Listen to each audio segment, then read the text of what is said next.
भारत माता की, भारत माता की। నా తెలంగాణ కుటుంబ సభ్యులందరికీ నమస్కారాలు। मैं केतकी संगमेश्वर स्वामी को प्रणाम करता हूं। मैं भगवान बसवेश्वर और श्रद्धेय सेवालाल महाराज जी के चरणों में नमन करता हूं। నేను సంగమేశ్వర స్వామి అదే రకంగా జరాసంగము ఏడుపాయల దుర్గా అమ్మవారికి బసవేశ్వర స్వామికి నమస్కరిస్తూ సేవాలాల్ మహారాజ్ కూడా పాదపద్మములతో నమస్కరిస్తా ఉన్నాను। साथियों, पिछले 10 वर्षों में देश ने देखा है कि एनडीए की स्थिर सरकार, निर्णायक सरकार देश को कितना आगे लेकर जा सकती है। మిత్రులారా, గత 10 సంవత్సరాలుగా ఎన్డీఏ ప్రభుత్వము ఒక స్థిరమైన మరియు నిర్ణయాత్మకమైనటువంటి ప్రభుత్వాన్ని ఏ రకంగా నడిపామో మీరు కల్లారా చూశారు। एक समय था जब दुनिया प्रगति कर रही थी, लेकिन भारत को कांग्रेस ने करप्शन के दल दल में फंसा दिया था। दुनिया आर्थिक प्रगति कर रही थी, लेकिन भारत पॉलिसी पैरालिसिस का शिकार था। एनडीए ने भारत को बहुत मुश्किल से उस दौर से बाहर निकाला है, लेकिन कांग्रेस फिर से देश को पुराने दुर्दिनों में लेकर जाना चाहती है। మిత్రులారా, ఒక సమయంలో ప్రపంచమంతా కూడా అభివృద్ధిలో దూసుకుపోతా ఉంటే కాంగ్రెస్ మన భారతదేశాన్ని అవినీతి ఊబిలోకి నెట్టివేసి ప్రపంచమంతా కూడా ఆర్థిక అభివృద్ధికి చెందుతూ ఉంటే పాలసీ పారాలిసిస్ తోని విధానపరమైన నిర్ణయాలతో నిష్క్రియంగా మార్చింది। ఎన్డీఏ అతి కష్టం మీద కూడా ఏ రకంగా గట్టెక్కించిందో మనమందరం కూడా కల్లారా చూశాము। साथियों, कांग्रेस कहीं भी हो, उसकी पॉलिटिक्स के 5 निशान होते हैं। उसके पंजे जैसे 5 निशान है। पहला, झूठे नारे, झूठे वादे। दूसरा, वोट बैंक की राजनीति। तीसरा, माफियाओं, अपराधियों को बढ़ावा। चौथा, परिवारवाद। और 5वां, करप्शन। इन 5 निशानों से मिलकर कांग्रेस का पंजा बनता है। अब तेलंगाना में भी लोग कांग्रेस के इस पंजे को महसूस कर रहे हैं। మిత్రులారా, కాంగ్రెస్ ఎక్కడ అధికారంలో ఉంటుందో అక్కడ పంచసూత్రాల పేరు మీద రాజకీయాలు చేస్తూ ఏ రకంగా మొదటిగా అబద్ధాలు, తర్వాత ఓటు బ్యాంక్ రాజకీయాలు, మాఫియా మరియు నేరస్తుల ప్రోత్సహించడము, 4వది కుటుంబ పాలన, 5వది అవినీతి। ఈ పంచసూత్రాలు కలిపితే ఇది చేతి గుర్తు అవుతుంది। ఈ పంచసూత్రాలు, ఈ చేతి గుర్తులు తెలంగాణలో కూడా ఏ రకంగా ప్రజలు అనుభవిస్తున్నారో ఇప్పుడిప్పుడే అర్థం చేసుకుంటున్నారు। तेलुगु फिल्म इंडस्ट्री ने तेलुगु फिल्म इंडस्ट्री ने भारत को ट्रिपल आर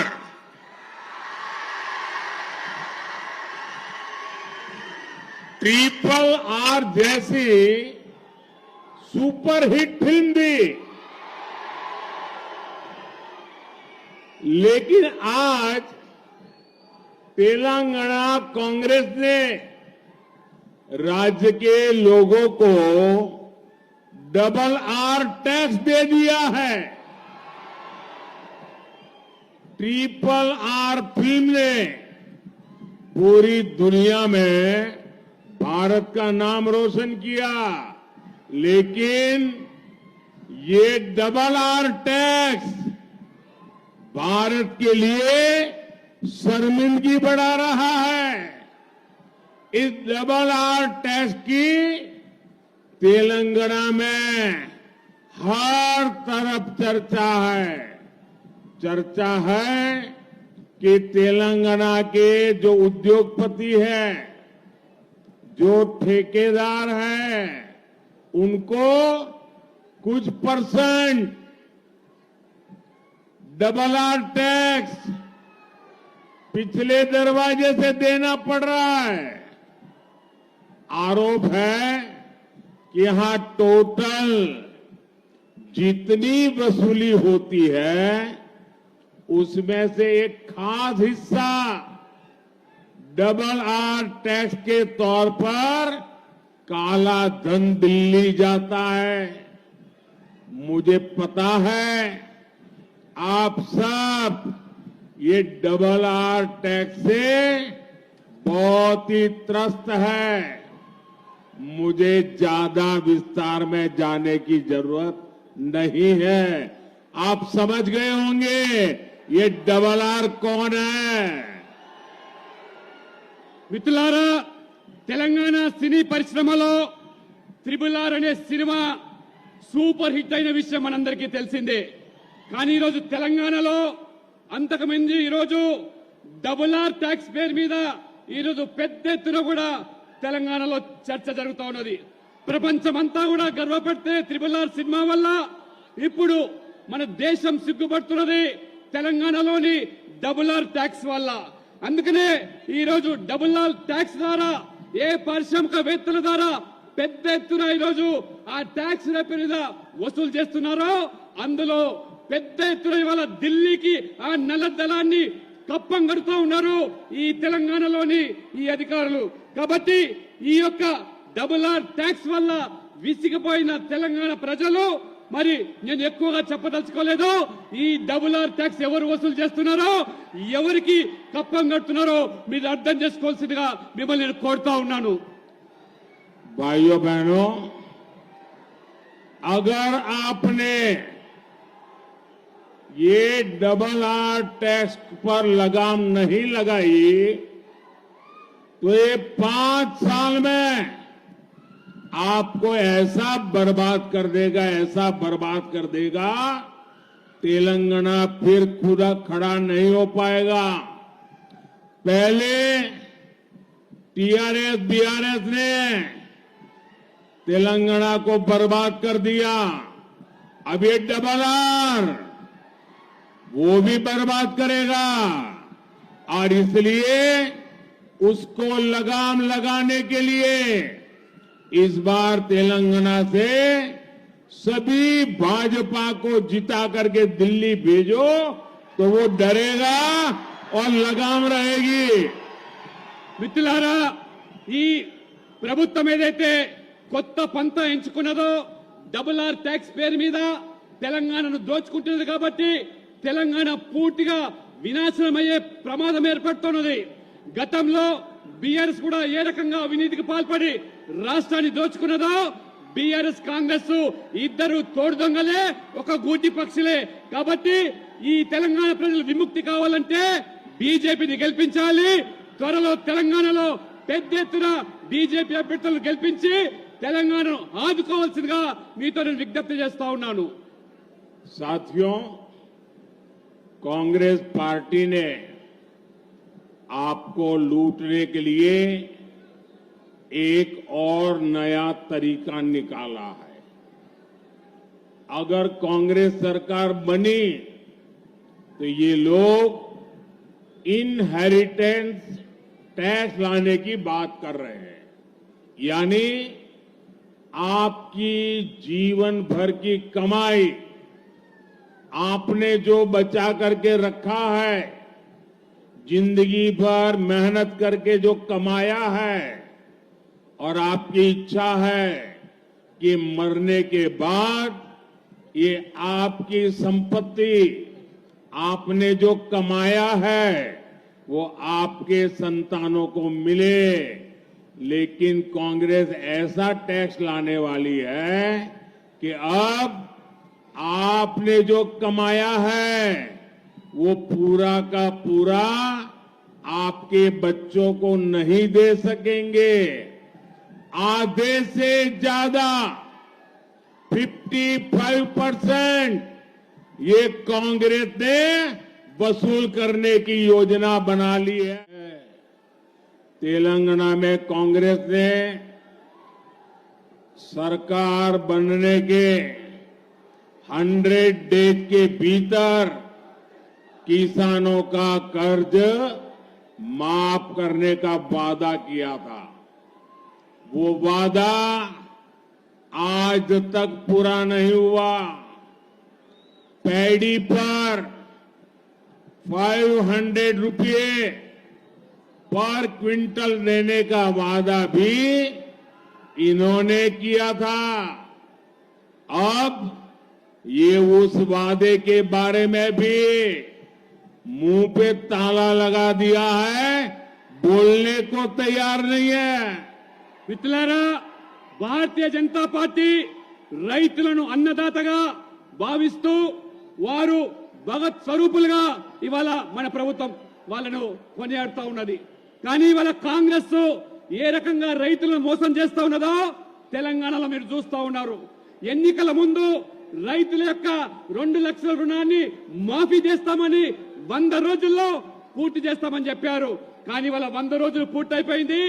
రైతులు ఈ రకంగా మాఫీ చేయకుండా రుణాన్ని మోసం చేస్తున్నారు మనం చూస్తున్నాము. వరి మీద 500 బోనస్ ప్రకటించినామని చెప్పినటువంటి ఈ కాంగ్రెస్ ప్రభుత్వము రేవంత్ రెడ్డి గారు ఇవాళ 100 రోజులు గడువు అయిపోయింది. ఇవాళ 500 బోనస్ ఇవ్వకుండా ఏ రకంగా ఇవాళ మోసం చేస్తుందో గమనించాల్సిందిగా మిమ్మల్ని కోరుతా ఉన్నాను. साथियों, कांग्रेस को ताकत गरीब को गरीब बनाए रखने से मिलती है। तेलंगाना के मेरे नौजवान साथियों, आपका प्यार इतना है, आपका उत्साह इतना है,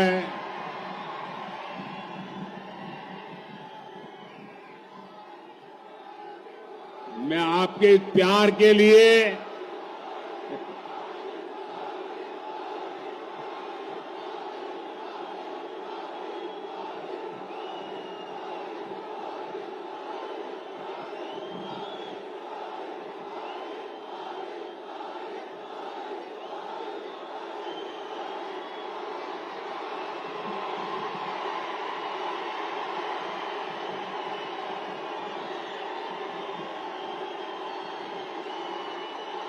साथियों,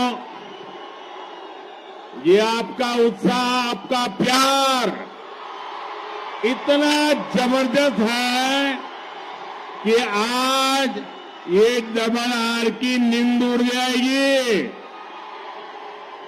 మిత్రులారా, యువకులారా, మీ ఉత్సాహాన్ని ప్రేమను చూస్తా ఉంటే మరి ఈ రోజు ఈ ప్రభుత్వము మరి కనువిప్పు కావాలి.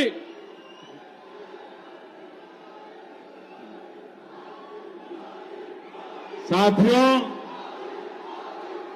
कांग्रेस को ताकत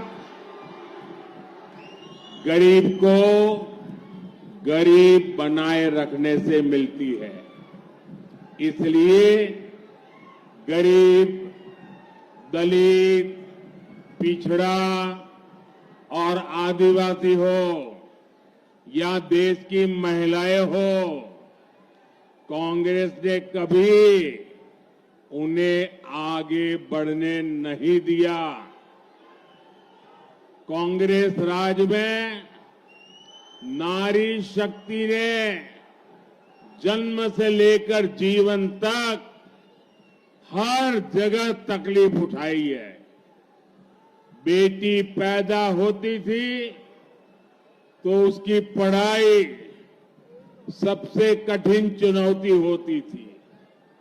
स्कूलों में शौचालय न होने से बेटियों को स्कूल बीच में ही छोड़ना पड़ता था और इसलिए हमने बेटी बचाओ बेटी पढ़ाओ अभियान शुरू किया और स्कूल में बेटी के लिए अलग टॉयलेट बनवाए। अब बेटियां भी शिक्षा में भी आगे बढ़ रही है। आज पीएम आवास में बनने वाले घर भी मुख्य रूप से महिलाओं के नाम पर ही दिए जा रहे हैं। మిత్రులారా, కాంగ్రెస్ పార్టీ ఎప్పుడు పేదలను పేదవాళ్ళుగానే మార్చడానికి ప్రయత్నం చేశారు. దళితులు, ఆదివాసీలు, వెనుకబడ్డ వర్గాలు, మహిళలు ఏ రకంగా వెనక్కి నెట్టేశారో, నిర్లక్ష్యం చేశారో మీరందరూ చూశారు. కానీ మా ప్రభుత్వము మహిళా శక్తి పేరు మీద, నారీ శక్తి పేరు మీద అమ్మాయిలు చదువుకునేదానికి వాళ్ళకి కావలసిన సదుపాయాలు కల్పించడానికి బేటీ బచావ్ బేటీ పడావ్ ప్రత్యేకంగా పాఠశాలలో అమ్మాయిలకు టాయిలెట్లు విధిగా నిర్మించి ఏ రకంగా ఆ అమ్మాయిలను ఆ రకంగా శక్తివంతులు చేస్తా ఉన్నామో, ఇవాళ ప్రధానమంత్రి ఆవాస్ యోజన పేరు మీద పేదలకు నిర్మించే పక్క ఇల్లు కూడా మహిళల పేరు మీద ఇస్తున్నామంటే మహిళలకు ఇవాళ మోదీ ప్రభుత్వం ఇస్తున్నటువంటి గౌరవాన్ని కూడా మీరు ఇవాళ గమనిస్తా ఉన్నారు. साथियों, कांग्रेस सरकारों में महिलाओं के अधिकार ही खतरे में नहीं पड़े, महिलाओं की सुरक्षा भी खतरे में पड़ी है। महिलाओं की सुरक्षा और वोट बैंक में इन्हें जब चुनना होता है तो ये वोट बैंक चुनते हैं। बीजेपी के लिए महिलाओं की सुरक्षा, महिलाओं का सम्मान ये सर्वोपरि है।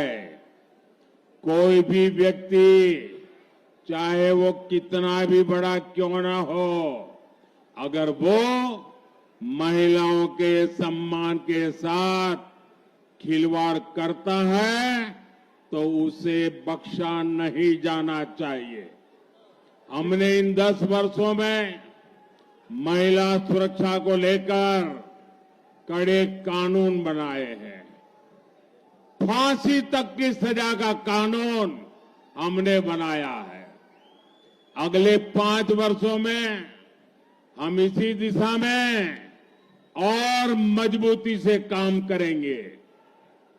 మిత్రులారా, మహిళల అధికారాలే కాదు కాంగ్రెస్ పార్టీ హరించింది, మహిళలకు కూడా రక్షణ లేకుండా ఓటు బ్యాంకు రాజకీయాలకు ఏదైతే పాల్పడ్డదో ఇవాళ మా ప్రభుత్వం ఖచ్చితంగా మహిళల రక్షణ కోసము అవసరమైనటువంటి కొత్త చట్టాలు తీసుకురావడమే కాకుండా మహిళలను గౌరవించకుండా కించపరిచేటువంటి ఏ వ్యక్తులైనా శక్తులైనా ఉరిశిక్ష సైతం విధించేటువంటి ఒక కఠినమైనటువంటి చట్టాలను తీసుకొచ్చి ఇవాళ మహిళలను ఆదరిస్తుంది, గౌరవిస్తుంది మా ప్రభుత్వము.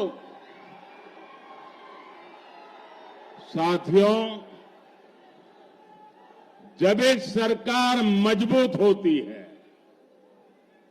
जब एक सरकार निर्णायक होती है और एक सरकार जो सिर्फ और सिर्फ देशभक्ति से काम करती है, तो वो कैसे इतिहास रच सकती है? आप सब देख रहे हैं, अयोध्या में भव्य राम मंदिर इसका उदाहरण है। प्रभु राम मंदिर की प्रतीक्षा 500 वर्षों से थी। जो मंदिर आजादी के तुरंत बाद बनाया जाना चाहिए था, वो सपना आज दिल्ली में मजबूत सरकार होने के कारण आंखों के सामने पूरा हो गया। अब आप मुझे बताइए, ये अयोध्या में राम मंदिर बना के नहीं बना? बना के नहीं बना? किसने बनाया? किसने बनाया? किसने बनाया? ये अयोध्या का राम मंदिर मोदी ने नहीं बनाया है।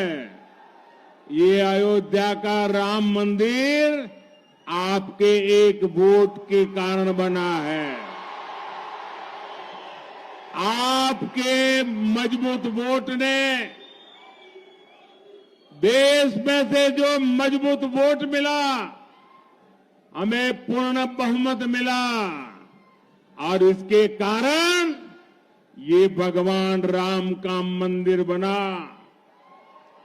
हमारे लिए एक एक वोट आपके सपनों को लेकर के आता है और हमारी एक एक पल आपके सपनों को संकल्प बनाने के लिए हम खपा देते हैं।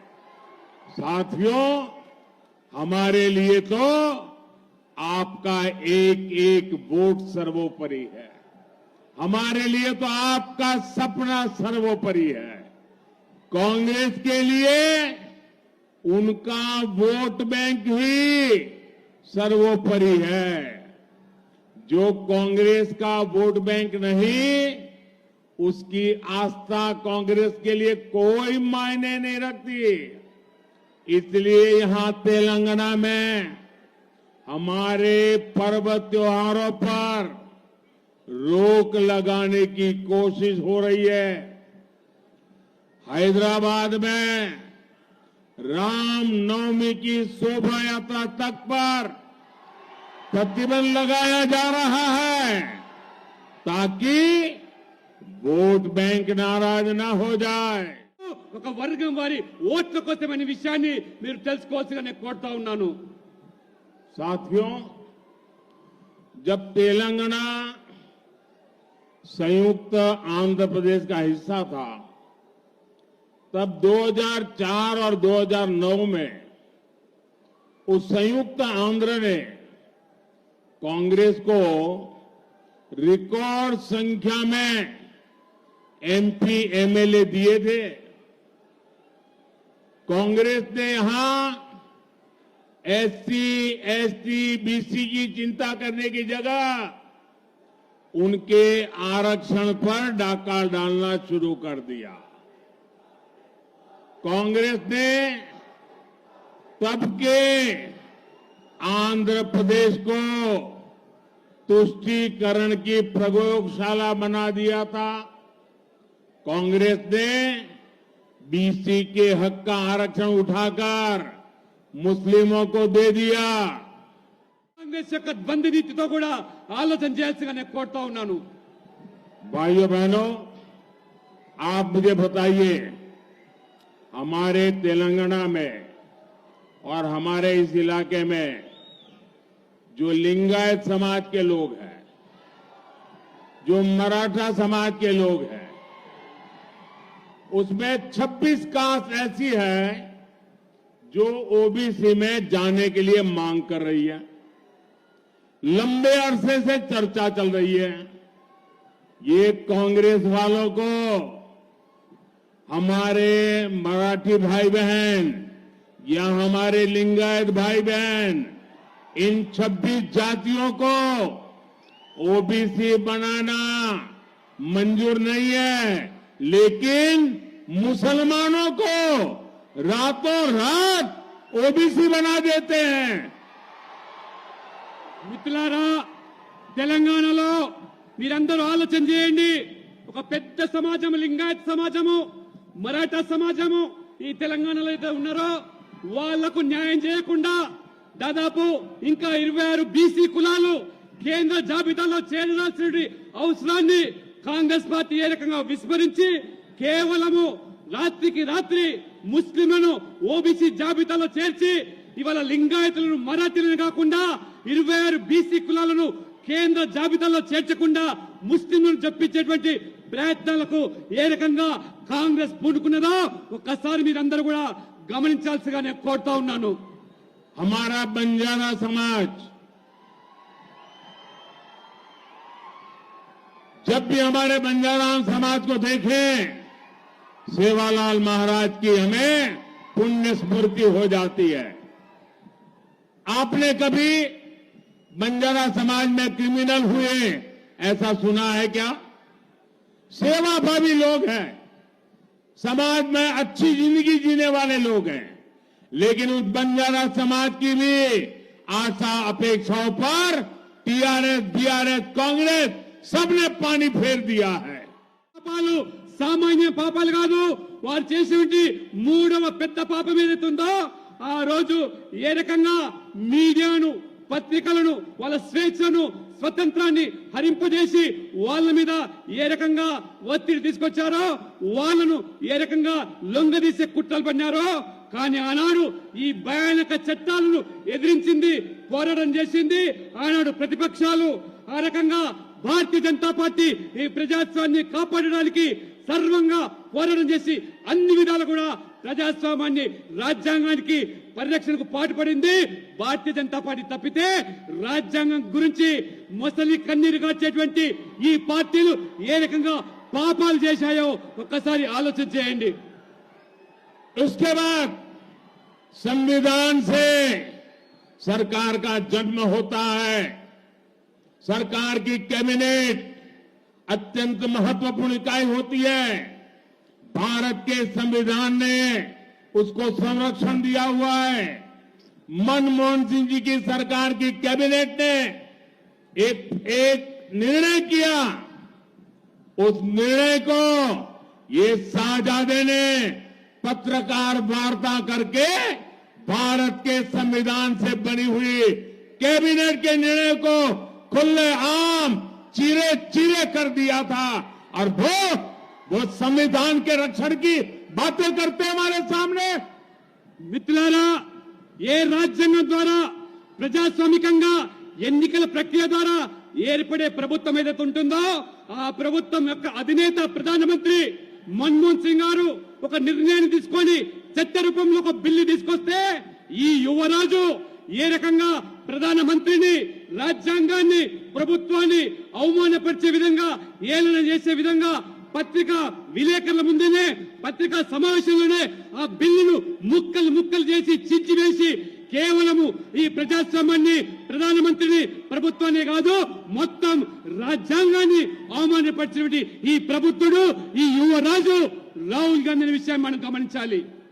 साथियों, इतना ही नहीं, भारत का संविधान बना तब देश के विद्वान लोग संविधान सभा में थे और उसमें कोई आरएसएस जनसंघ भाजपा तो जन्मा ही नहीं था। उस संविधान सभा में चर्चा हुई, महीनों तक चर्चा चली। डॉक्टर बाबा साहब आंबेडकर ने अपने विचार रखा और संविधान सभा ने निर्णय किया कि धर्म के आधार पर इस देश में कोई आरक्षण नहीं होगा। आरक्षण दलितों, आदिवासी, ओबीसी के लिए ही होगा, औरों के लिए नहीं होगा। लेकिन आज ये शाहजादे और उनकी चौकड़ी बाबा साहब आंबेडकर की पीठ में छुरा भोंक रही है, भारत के संविधान को रफा दफा कर रही है और वो बेईमानी करके पिछले दरवाजे से धर्म के आधार पर अपनी वोट बैंक को मजबूत करने के लिए दलितों का हक छीनने जाए, आदिवासियों का हक छीन रहे, ओबीसी का हक छीन रहे और अपनी वोट बैंक को धर्म के आधार पर आरक्षण देने का खेल खेल रहे हैं। మిత్రులారా, ఆ గొప్ప రాజ్యాంగాన్ని మేధావులు ఆ యొక్క రాజ్యాంగం రచించడంలో బాబాసాహెబ్ అంబేద్కర్ ఏ రకంగా ప్రముఖ పాత్ర పోషించాడో చర్చోప చర్చల అనంతరము మాసాల అనంతరం నెలల తరబడి జరిగినటువంటి చర్చల తర్వాత ఒక గొప్ప రాజ్యాంగాన్ని రచిస్తే ఆ రాజ్యాంగంలో చాలా స్పష్టంగా మతపరమైన రిజర్వేషన్లకు తావు లేదు. ఏదైనా సామాజికంగా వివక్షకు గురైనటువంటి ఎస్సీ ఎస్టీ బీసీలకు మాత్రమే రిజర్వేషన్ల సౌకర్యాన్ని కల్పిస్తే ఇవాళ ఈ యువరాజు కేవలం ఓటు బ్యాంక్ రాజకీయాల్లో భాగంగా ఈ ఎస్సీల ఎస్టీల బీసీల హక్కులను కాలరాస్తూ వారి అధికారాలను ఏరక హరింపజేస్తూ దొడ్డిదారిన ఇవాళ మతపరమైన రిజర్వేషన్లు ప్రవేశపెట్టి మతాన్ని ఆధారంగా చేసుకుని రాజకీయాలు నడుపుతూ ఈ బీసీలను ఎస్టీలకు అన్యాయం చేస్తున్నటువంటి ఈ యొక్క పార్టీ ఓటు బ్యాంకు రాజకీయాలు పాల్పడుతూ రాజ్యాంగాన్ని సైతం కూడా అవమానపరుస్తున్నటువంటి పార్టీ ఈ కాంగ్రెస్ పార్టీ. ये कांग्रेस वाले जरा कान खोलकर सुन लो, ये मोदी संविधान मेरे लिए मेरा धर्म ग्रंथ है, मेरी सरकार चलाने के लिए मेरा धर्म ग्रंथ है. और तुम्हें तो मालूम नहीं है, जब भारत के संविधान को 60 साल हुए, इस देश में अकेला मैं मुख्यमंत्री था, अकेला गुजरात का मुख्यमंत्री था जिसने संविधान के 60 साल का उत्सव मनाया था. मैंने सुरेंद्रनगर में हाथी के ऊपर हमारे संविधान को रखा था और संविधान का सम्मान करते हुए जुलूस निकाला था. और उस राज्य का मुख्यमंत्री हाथी पर नहीं बैठा था, संविधान हाथी पर बैठा था और मोदी पैदल चल रहा था ताकि संविधान का सम्मान हो. कोरता हूं साथियों, मेरा समर्पण देश के संविधान के शब्दों के प्रति, देश की संविधान की भावनाओं के प्रति. 2014 में देश ने मुझे चुन करके संसद में भेजा और जब मैं पहले दिन संसद में गया तो संविधान का प्रतिबिंब हमारे देश की संसद होती है. और पहले ही जाकर के मैंने संसद के सामने सर झुकाया, अपना माथा टेका. बाद में मैंने कदम पार्लियामेंट में रखा था क्योंकि संविधान के लिए हम समर्पित हैं. మిత్రులారా, రాజ్యాంగం పట్ల మాకున్నటువంటి గౌరవాన్ని మీరు శంకించాల్సిన అవసరం లేదు. నా జీవితం అంతా కూడా ఈ దేశం కోసము, ఈ ధర్మం కోసము, ఈ యొక్క రాజ్యాంగం కోసము సమర్పించిన వ్యక్తిని నేను. మొదటిసారిగా పార్లమెంట్ సభ్యునిగా నేను గెలిస్తే ఆనాడు నాకు రాజ్యాంగం పట్ల, ప్రజాస్వామ్యం పట్ల ఉన్నటువంటి గౌరవాన్ని వెలిపించడానికి పార్లమెంట్ లో మొదటి అడుగు పెట్టినప్పుడు నేను ఆ పార్లమెంటు ఆ భవనం ముందు మోకరిల్లి నమస్కరించి ఆ రాజ్యాంగాన్ని, ప్రజాస్వామ్యాన్ని, ఆ పవిత్రమైనటువంటి పార్లమెంటు భవనాన్ని గౌరవించి ఏ రకంగా నేను పార్లమెంట్ సభ్యునిగా కొనసాగానో మీరందరూ కూడా తెలిసిన విషయమే. 2019 में जब आपने मुझे दूसरी बार प्रधानमंत्री बनने का अवसर दिया और जब मुझे एनडीए ने अपना नेता चुना तो कार्यभार संभालने से पहले मैंने पार्लियामेंट के सेंट्रल हॉल में संविधान की किताब ला करके रखी थी. पहले मैंने जाकर के संविधान के सामने मारा माथा टेका, जैसे आप गीता, रामायण, महाभारत के सामने टेकते हो, जैसे कुरान, बाइबल के सामने रखते हो. मैंने संविधान के सामने अपना माथा टेका. उसके बाद 2019 में कार्यभार संभालने के लिए मैंने अपना भाषण दिया था. ये मोदी का संविधान के प्रति समर्पण है. मित्रुलारा, 2019లో రెండవసారి पार्टी के संविधान को भी मानने को तैयार नहीं है, उसको भी उन्होंने डस्टबिन में डाल दिया है. सीताराम केसरी कांग्रेस पार्टी के अध्यक्ष थे, रातों रात उनको बाथरूम में बंद कर दिया गया, उठा करके फुटपाथ पर फेंक दिया और संविधान की परवाह किए बिना कांग्रेस पार्टी पर ये शाही परिवार ने कब्जा कर लिया. साझादे, जरा बोलने से पहले 50 बार सोचना शुरू करो. ఈ రాజవంశీయులు అధికార దాహంతో ఏ రకంగా మన రాజ్యాంగాన్ని అవమానపరిచారో, మన రాజ్యాంగానే కాదు చివరికి వాళ్ళ పార్టీ అయినటువంటి కాంగ్రెస్ పార్టీ రచించుకున్నటువంటి ఆ యొక్క మరి రాజ్యాంగాన్ని కూడా ఏ రకంగా అవమానపరిచారో, వారి పార్టీ అధ్యక్షుడిగా ఉన్నటువంటి సీతారాం కేసరి గారిని బాత్రూమ్ లో బంధించి ఆ రకంగా వారి సోనియా గాంధీని అధ్యక్షురాలుగా చేయడానికి ఏ రకంగా ఆ పార్టీ యొక్క రాజ్యాంగాన్ని కూడా వారు అవమానపరిచారో, ఇది వాళ్ళ చరిత్ర, ఇది వాళ్ళ యొక్క రాజ్యాంగం పట్ల వారికి పార్టీ విధానాల పట్ల ఉన్నటువంటి గౌరవం అనే విషయాన్ని దేశ ప్రజలు గమనించాల్సిగా నేను కోరుతా ఉన్నాను. ये संविधान के लिए नाम पर देश को मूर्ख बनाने के लिए निकले हुए, आपको पता होगा देश का पहला संविधान संशोधन उनके दादी के पिताजी पहले प्रधानमंत्री ने किया था और वो फ्री स्पीच पर ताले लगाने वाला किया था, और आखिर में उन्होंने प्रेस पर प्रतिबंध लगाने वाला सुधार करने का प्रयास किया था. ये संविधान के प्रति इनकी भावना है.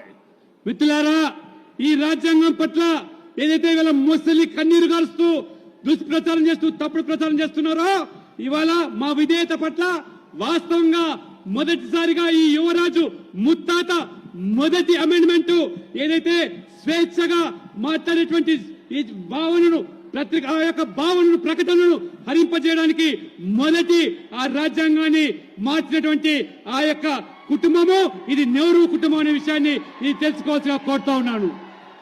इनका संविधान मविधान से कोई लेना देना नहीं है.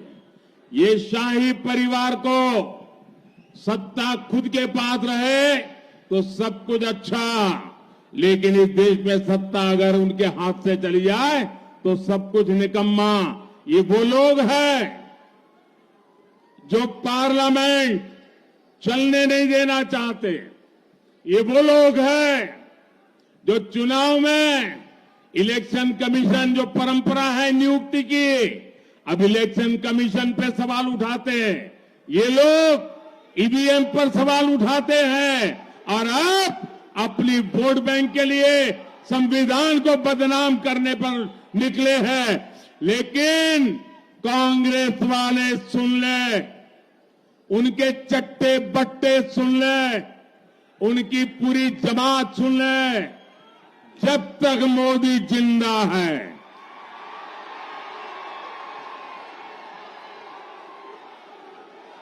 जब तक मोदी जिंदा है, मैं संविधान का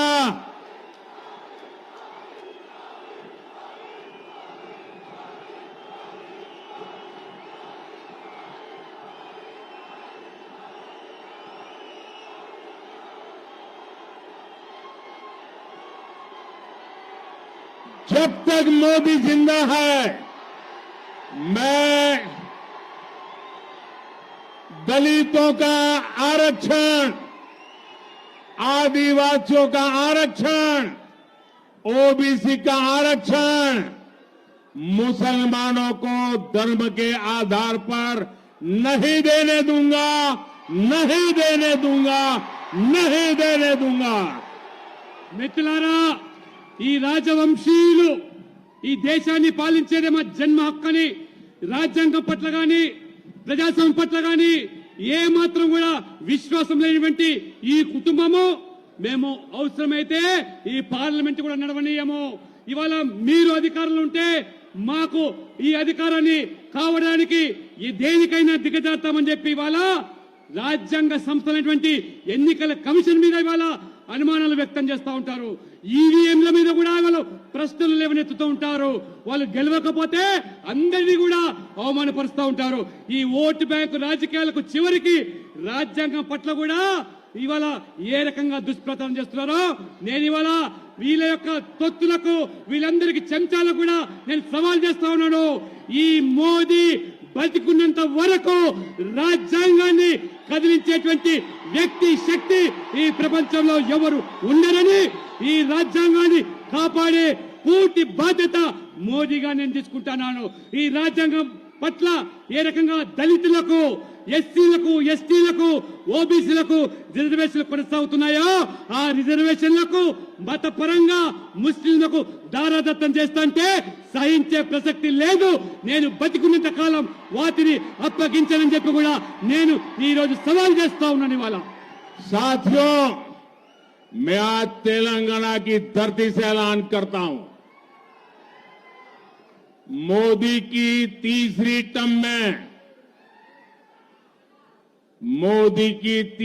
टर्म में ये वर्ष हमारे संविधान के 75 वर्ष हो रहे हैं। मैं इतने शान से संविधान का 75वां वर्ष मनाऊंगा और गली गली में जाकर के इनके पापों को खुला करके छोड़ूंगा। अब तो हर घर तक जाऊंगा, उन्होंने संविधान के साथ कैसा खिलवाड़ किया है। ये मेरी तीसरी टर्म में संविधान के 75 वर्ष बड़ी शान से मनाऊंगा, गाजे बाजे के साथ मनाऊंगा और इनके पापों को देश బాధ్యత పెడతానని బాధ్యత చేస్తానని చెప్పి కూడా నేను సవాల్ చేస్తా ఉన్నాను. साथियों, ये लोग लोकतंत्र की एक भी बात मानने को तैयार नहीं। ये चुनाव लोकतंत्र का सबसे पवित्र उत्सव होता है, लेकिन इस चुनाव में इन्होंने एक नया उद्योग शुरू किया है। लोकतंत्र की भावना को चूर चूर करने वाला नया उद्योग शुरू किया है। इन लोगों ने फेक वीडियो बनाकर देश में लोगों को गुमराह करने का, समाज में तनाव पैदा करने का, संघर्ष का वातावरण बनाने का खेल शुरू किया है। इसमें तेलंगाना कांग्रेस और खुद डबल आर का नाम सामने आ रहा है। आप मुझे बताइए, क्या संवैधानिक पद पर बैठे लोगों से ऐसी हरकत करने की उम्मीद कोई? ఈ యొక్క రాజు ఈ తెలంగాణలో అత్యంత పవిత్రమైనటువంటి రాజ్యాంగ పదవిని అనుభవిస్తున్నటువంటి ముఖ్యమంత్రి చేసే పని అని చెప్పి తెలంగాణ సమాజం ఇవాళ ప్రశ్నిస్తున్నది. కాబట్టి ఖచ్చితంగా తెలంగాణ ప్రజలు దీన్ని ఎదుర్కోవడానికి ఎన్నికల ప్రక్రియ ద్వారా ప్రజాస్వామ్య ప్రక్రియ ద్వారా ముందుకు రావాల్సిందిగా మేము కోరుతా ఉన్నాము. साथियों, तेलंगाना और देश के विकास के लिए बीजेपी ही विकल्प है, बीजेपी ही संकल्प है। हमारी सरकार ने तेलंगाना के विकास के लिए लाखों करोड़ रुपए दिए हैं। इससे गरीब कल्याण के कार्यों में तेजी आई है। आज तेलंगाना में 4 वंदे भारत ट्रेन चल रही है।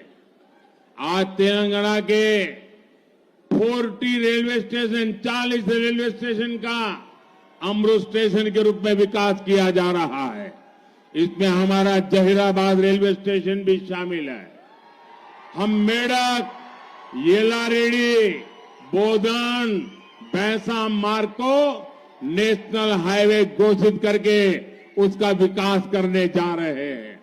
संगारेड्डी, नांदेड़, अकोला नेशनल हाईवे का काम भी पूरा हो गया है। इसे आंदोल, नारायणखेड़ और जुक्कल क्षेत्र में कनेक्टिविटी की अच्छी सुविधा मिलेगी। ఇది వాస్తవం అని చెప్పి మీకు తెలియజేస్తా ఉన్నాను. भाई बहनों, बीजेपी के प्रयासों के बीच तेलंगाना में कांग्रेस केंद्र सरकार के कामों को रोकने में लगी हुई है। केंद्र सरकार ने देवी सरक्का और समक्का जनजातीय विश्वविद्यालय खोलने का फैसला किया, लेकिन राज्य सरकार जमीन नहीं दे रही है। मनोहराबाद, सिद्दपेट, सिरिसिल्ला, कोत्तापल्ली, वहां रेल लाइन बनाने का काम भी यहां की राज्य सरकार रोक करके बैठी है। आप मुझे बताइए, जो कांग्रेस राजनीति के लिए तेलंगाना का विकास ठप करना चाहती है, उसे तेलंगाना से एक भी सांसद मिलना चाहिए क्या? మిత్రులారా, ఇవాళ భారతీయ జనతా పార్టీ కేంద్రంలో ప్రభుత్వము తెలంగాణకు అభివృద్ధికి పెద్దపీట వేస్తూ అన్ని రంగాల్లో కూడా సముచితమైనటువంటి భాగస్వామ్యం కల్పిస్తూ ఉంటే మన గిరిజనుల ఆదివాసుల ఆరాధ్య దైవము సమ్మక్క సారక్కల పేరు మీద ఆ యొక్క ట్రైబల్ యూనివర్సిటీకి మంజూరు చేస్తే ఈ రాష్ట్ర ప్రభుత్వం కనీసం భూమి ఇవ్వకుండా ఏ రకంగా అడ్డుపడుతున్నదో ఒకసారి మీరు గమనించాలి. మనోహరాబాద్, సిద్దిపేట, సిరిసిల్ల, కోటపల్లి రైల్వే లైన్ కూడా మంజూరు చేస్తే ఈ ప్రభుత్వం ఏ రకంగా అడ్డుపడుతున్నదో ఒకసారి మీరు ఆలోచన చేయండి. కేవలం ఇవాళ రాజకీయాల కోసము సంకుచితమైనటువంటి భావాలతో ఆలోచనతో తెలంగాణ అభివృద్ధిని ఈ ప్రభుత్వం ఏ రకంగా అడ్డుకుంటుందో, ఎన్ని విధాలుగా మేము లక్షల కోట్లు తెలంగాణకు ఇస్తా ఉంటే ఈ కాంగ్రెస్ పార్టీ ఈ యొక్క అభివృద్ధి నిరోధకులకు ఈ రాష్ట్రంలో ఒక్క పార్లమెంట్ సభ్యుడు కూడా గెలిపించాల్సిన అవసరం ఉందా అని చెప్పి నేను మిమ్మల్ని అడుగుతా ఉన్నాను. साथियों, आज ये इंडी अलायंस इतना हताश निराश हो चुका है कि उसे विपक्ष में अधिकृत विपक्ष बनने की भी उम्मीद खो चुका है. उतने लोग भी जीत करके नहीं आएंगे और शायद इतिहास में ये कांग्रेस का सबसे कम नंबर होगा पार्लियामेंट में. आज इनके अलायंस में कोई ऐसी पार्टी नहीं है जो 272 सीट पर चुनाव लड़ रही हो. इसलिए इन्हें वोट देकर अपना वोट खराब करने के लिए कोई भी समझदार हिंदुस्तानी नहीं वोट डालेगा. मेरा आपसे अनुरोध है, 13 मई को 13 मई को जहीराबाद से बीजेपी कैंडिडेट श्री भीमराव बसंतराव पाटिल और मेडक से एम रघुनंदन राव, मेरे इन साथियों को विजयी बनाइए और उनको जब आप वोट देंगे ना, वो वोट सीधा सीधा मोदी को मिलेगा. वो वोट सीधा सीधा मोदी को मिलेगा. मेरे साथ बोलिए, भारत माता की, भारत माता की. बहुत बहुत धन्यवाद.